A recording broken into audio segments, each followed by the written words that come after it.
Donc je vous propose de passer au focus. Restons sur la préparation opérationnelle, plus particulièrement celle de notre aviation de combat, sujet de notre focus du jour.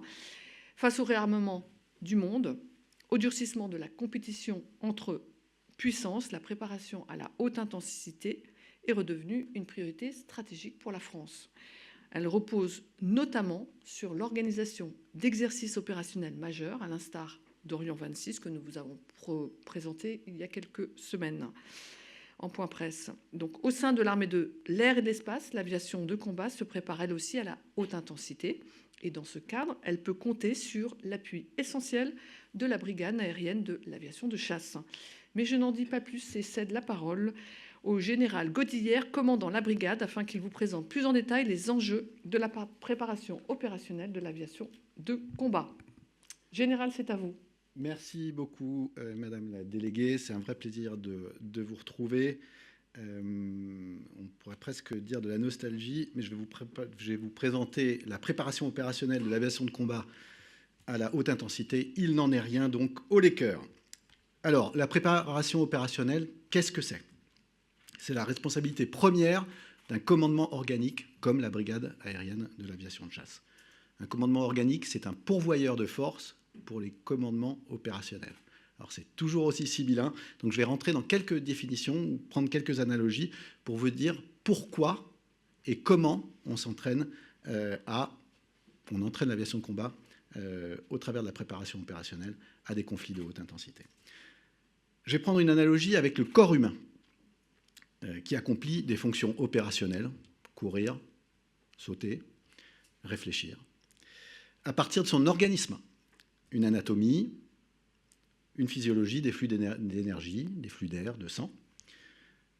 Et donc tout ça, c'est bien relatif à des organes. Voilà pourquoi est-ce qu'on peut dire que c'est un commandement organique. Et les fonctions opérationnelles que je vous ai décrites, pour l'aviation de combat, les voici. C'est la maîtrise du ciel, pour défendre les cieux amis, et en permanence, bien sûr, la souveraineté de l'espace aérien français. C'est affaiblir l'ennemi en profondeur, en étant capable de percer ses défenses, ou bien au contact de troupes sur le front. C'est acquérir la supériorité aérienne qui garantit la liberté d'action des forces amies en déniant celle de l'autre. Et c'est bien sûr, et particulièrement en France, épauler la mission de dissuasion aéroportée qui ne rentre pas dans le cadre de ma brigade puisqu'elle est dévolue aux forces aériennes stratégiques, vous le savez. Alors le corps qui accomplit toutes ces fonctions opérationnelles, c'est la brigade aérienne de l'aviation de chasse. Et donc maintenant, Jeux Olympiques oblige, je vais prendre l'analogie du corps d'un athlète de haut niveau, comme nos valeureux du bataillon de Joinville. Ce corps, il doit courir, mouvoir, se défendre, attaquer et tenir dans un contexte de compétition de très haute intensité face à des adversaires qui ne jouent pas selon nos règles ou qui nient complètement ces règles. Pour y faire face, il faut un squelette. C'est l'organisation de la brigade entre son état-major et ses escadres, ses escadrons de chasse, et puis ces escadrons de chasse de reconnaissance et de défense solaire qui sont sur les bases aériennes que vous voyez affichées à l'écran. Il faut un cerveau, bien sûr, l'intelligence collective qui est incarnée par l'intention, promue par le commandement, et qui subit ensuite une très très forte délégation, que ce soit sur les bases aériennes que vous voyez là, ou dans les déploiements. Il faut des muscles. Les muscles, ce sont les systèmes d'armes. Les avions de chasse, bien sûr, les drones, la défense solaire. Il faut des flux d'air et d'énergie, la logistique, les interactions avec les industriels, mais aussi d'autres flux, le flux des ressources humaines, qu'il faut recruter, former, entraîner, et puis fidéliser, bien sûr. Et enfin, il faut les aviateurs, les pilotes, les mécaniciens, le personnel au renseignement, le personnel administratif, qu'on a tendance à oublier, qui sont à la fois le cœur et l'âme de ce corps organique et qui lui permet de relever des défis toujours plus difficiles. Comme un athlète, il faut préparer ce corps et cet esprit à des engagements de très haut niveau, tous les jours. Une préparation physique et mentale, un régime alimentaire spécifique, une concentration sur les objectifs. C'est ça la préparation opérationnelle, en quantité et en qualité. Les deux sont très importants. Et à ce titre, je suis probablement, comme commandant de la brigade aérienne de l'aviation de chasse, je suis probablement une sorte d'entraîneur. J'établis une stratégie pour mon équipe à partir des intentions du chef d'état-major des armées et de la vision stratégique du chef d'état-major de l'armée de l'air et de l'espace. La ligne est claire, il faut se préparer à un engagement majeur dans les 2 ans à venir, vous le savez. Ça veut dire pour moi qu'il faut être prêt dès ce soir, tout en continuant d'honorer les missions actuelles sur le territoire national et à l'extérieur. Mes unités arment la posture permanente de sûreté, la police du ciel, qu'elle le fait sur le territoire national, mais aussi dans les cieux des pays baltes. Elle est projetée en mission ou opération extérieure. Pas que les avions de chasse, les avions de reconnaissance, la défense solaire, sur le flanc est notamment. Ensuite, je mets au point des tactiques, en observant et en anticipant les tactiques adverses dans le domaine de l'aviation de combat. J'alimente aussi une logique de flux avec les centres de sélection, on dirait, dans le domaine sportif. La brigade forme les jeunes, entretient l'expertise des combattants du ciel, les fait évoluer en fonction de la modernisation des menaces et de nos capacités. Je fixe, bien sûr, le programme de l'athlète. Et qui dit haute intensité dit que j'en augmente la dureté, le rythme et la complexité. Et puis, il faut aussi enchaîner la saison, donc les engagements à l'année et puis sur plusieurs années. C'est comme dans les championnats, plus on est qualifié, plus on joue. Et vous voyez que l'incertitude avec laquelle 2026 commence ne permet pas d'entrevoir une trêve à court terme. Je dois donc entretenir et consolider les capacités de fond, d'endurance, la résilience, y compris face à la blessure. Et je vais chercher les forces là où elles sont, y compris dans un dialogue avec les industriels aéronautiques, par exemple, ou des start-up. Et en fait, je dois innover pour conserver l'initiative dans le combat et pour que l'aviation de combat soit là où on l'attend et là où on ne l'attend pas. Enfin, comme entraîneur, il faut entretenir la motivation de l'athlète, ce qui permet aux aviateurs de se dépasser au travers du fameux fighting spirit ou l'esprit d'escadrille. Alors, à quoi ça ressemble, cette préparation opérationnelle d'athlètes de haut niveau? Je vous propose un petit film et puis on en parle juste après.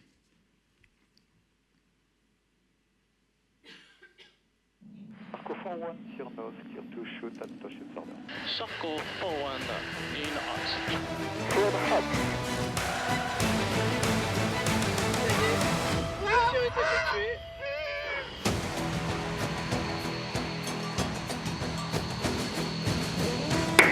Leaving. Stop. Il est coupé. Stop.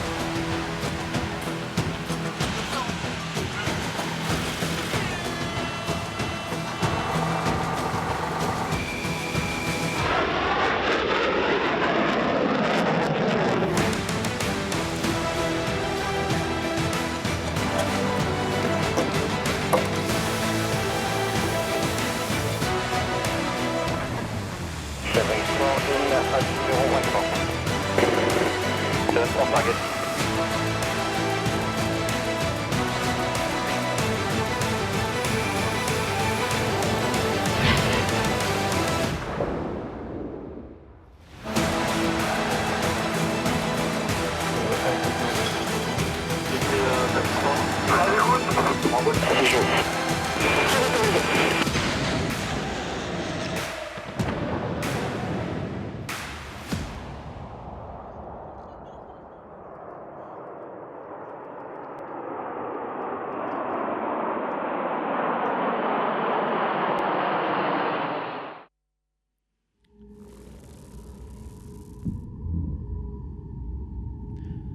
Alors,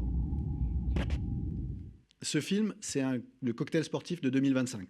C'est un sprint et en même temps, c'est un combat de boxe.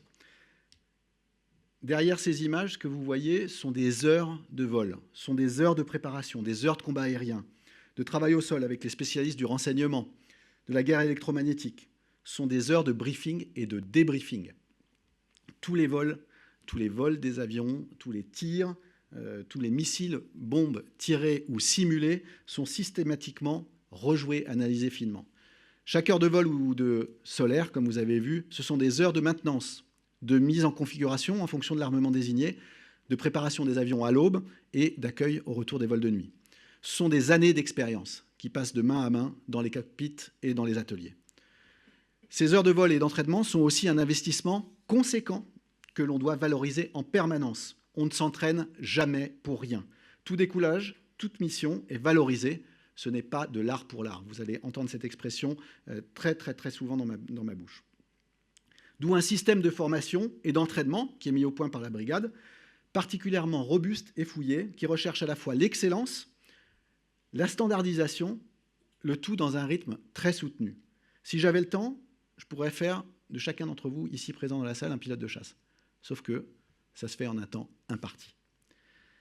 Et donc, en fait, je ne peux pas. Il faut arriver à un niveau incroyable de maîtrise dans un temps limité, comme je vous le dis, avec une activité aérienne qui coûte et qui est donc comptée à l'heure près. Et donc, il faut rentabiliser tout ça. Dans l'optique de cette valorisation permanente, le fait d'avoir rassemblé toutes les composantes de l'aviation de combat dans la même brigade permet d'en exploiter les synergies. Je vous donne 2 exemples. La défense aérienne en Joint Engagement Zone, c'est-à-dire où on défend une zone aérienne en combinant, en connectant de la défense solaire avec des chasseurs qui doivent tenir la zone. Et c'est l'illustration que vous avez vue avec un tir simultané de Mamba et de Rafale sur 2 cibles distinctes, c'était à la Toussaint dernier, 2 cibles distinctes qui sont analysées et puis traitées au même moment. Ou bien, au contraire, en exploitant la force qu'on peut opposer, la défense solaire contre la chasse, par exemple. Donc c'est tout à fait intéressant. Le secret, c'est qu'il faut donc voler. La complexité de ces missions nécessite un sens aéronautique extrêmement pointu, de l'aisance, de l'accoutumance, de la maîtrise. Voler de jour comme de nuit, en très haute altitude ou en très basse altitude dans les vallées, dans le brouillard, sous la neige, en consolidant les basiques du vol et en éprouvant les plus complexes des tactiques aériennes. 180 heures, vous le savez, ce chiffre, c'est un minimum. Le but n'est pas le vol pour vol. L'aviation de combat, ce n'est pas un aéroclub de luxe, même si j'adore les aéroclubs qui participent d'ailleurs à nos entraînements, notamment ceux de la police du ciel. Mais le but de tout ceci, tout ce que vous avez vu, c'est de faire réaliser une mission de guerre, beaucoup de missions de guerre, avec des destructions d'objectifs aériens et au sol. Et donc il faut tirer. C'est ce que vous avez vu aussi sur les images, des campagnes de tir. Il faut tirer de l'armement réel pour pouvoir faire mouche à coup sûr en opération. Il faut savoir tirer sur la chasse adverse, de loin, sur les drones, de près, tirer au mètre près en milieu urbain, sur des infrastructures au sein duquel l'illumination laser, là aussi vous l'avez vu sur les images, elle peut se perdre.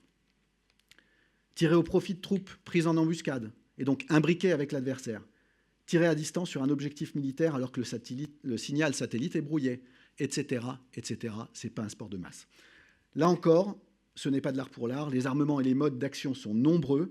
Ils sont tous employés sur les théâtres sur lesquels nous sommes déployés, des bombes guidées laser ou satellites, du canon de bord, des missiles RR ou air-sol. Je ne vous fais pas le détail, mais tout ceci, ça existe. Ça existe sur les théâtres de guerre qu'on observe et sur les théâtres de guerre auxquels on participe. Alors bien sûr, il y a la simulation qui est très importante, avec des avantages indiscutables dont nous profitons et que nous développons beaucoup. La simulation, c'est un prérequis, c'est un démultiplicateur de force que nous pratiquons de plus en plus. Nous avons de la simulation connectée entre les différentes bases aériennes, entre les différentes escadres, et nous avons aussi de la simulation massive en réseau, entre les différentes composantes aériennes. Mais ça ne remplace pas les heures de vol ni les tirs réels. Est-ce que vous accepteriez, par exemple, de vous faire opérer par un chirurgien qui a été formé que sur simulateur, et puis qui va vous dire ça va bien se passer, c'est la première fois que j'opère en vrai, que je touche un corps humain, mais j'ai une super formation sur simulateur.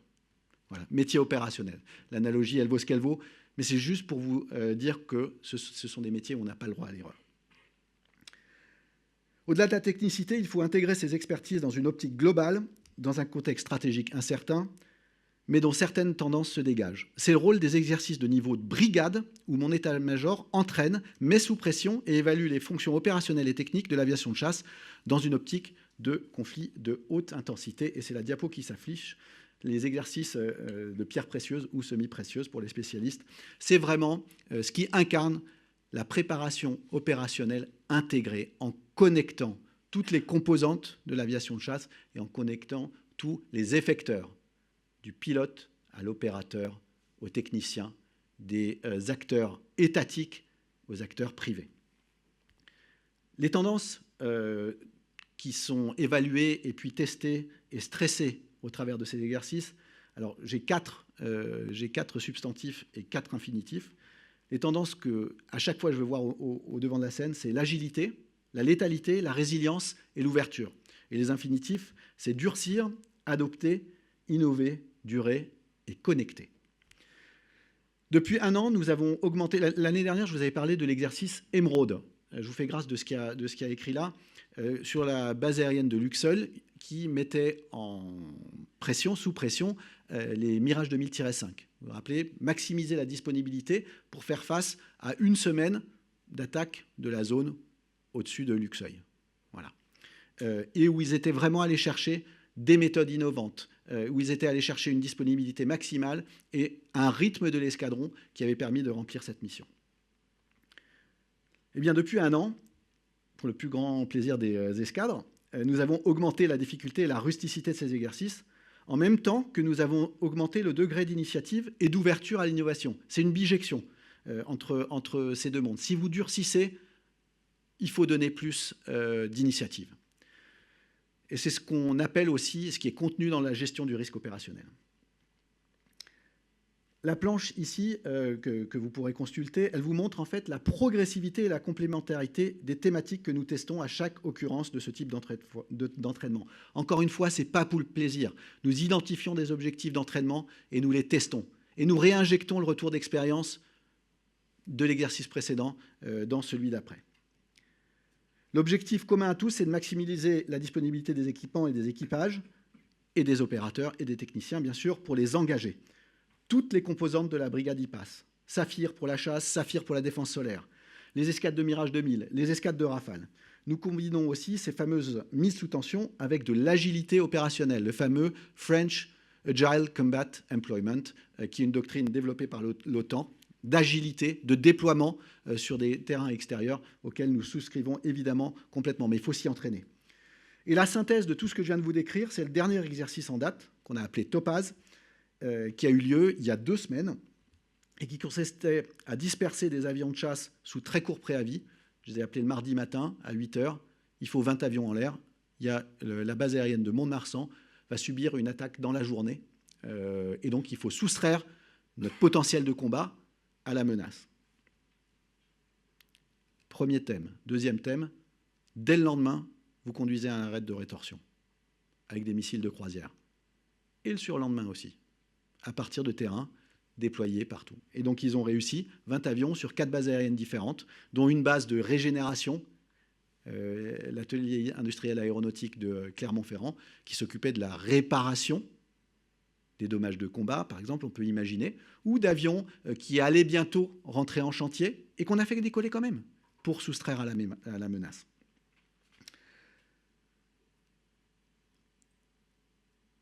Enfin, ce qu'on a exploité aussi, c'était le 3e volet, c'est la synergie entre les acteurs étatiques et industriels, privés, pour optimiser la logistique et la maintenance du déploiement. Alors cette collaboration, sous quelle forme elle s'est traduite? C'est l'exploitation de la donnée déjà. On se déployait, bien sûr, pendant la guerre froide ou même après. Ces exercices ne sont pas nouveaux de se déployer sur d'autres bases aériennes. En revanche, d'exploiter la donnée pour optimiser les lots de déploiement, identifier les avions bêtes de course qui vont faire le raid le lendemain ou le surlendemain à partir de données techniques, de données d'ordre de vol, de données de maintenance, avec des applications ou des applicatifs d'intelligence artificielle, de traitement, et puis d'identifier tout ça avec l'aide de l'industriel, ça c'est vraiment une première. On a fait aussi, on a conduit de la télémaintenance, on a essayé de la télémaintenance, du temps réel, au travers de cette collaboration. Et ce qu'il faut vous dire, c'est que, outre l'entraînement des pilotes de chasse aux missions complexes, Topaz a été un exercice de synthèse du maintien en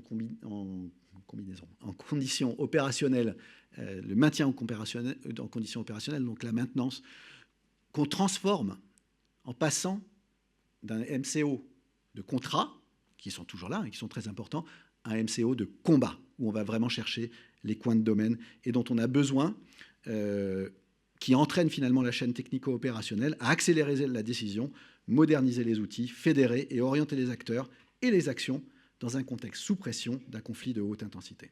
Ça tombe bien, juste après Topaz, on a enchaîné directement, et Mont-de-Marsan notamment, sur Orion 26, à qui profite la disponibilité technique et l'excellence opérationnelle générée et acquise durant Topaz. Donc je vous rappelle que la première phase de Orion 26, c'est l'acquisition de la supériorité aérienne, qui est un prérequis aux autres phases qui vont avoir lieu ensuite, dont la phase amphibie. Et d'ailleurs, je vais m'arrêter là. Je vais vous laisser avec une conclusion du général britannique Montgomery, qui s'applique à tout ce que je viens de vous dire et à Orion 26. Lorsqu'on perd la guerre dans les airs, on la perd tout court et on la perd vite.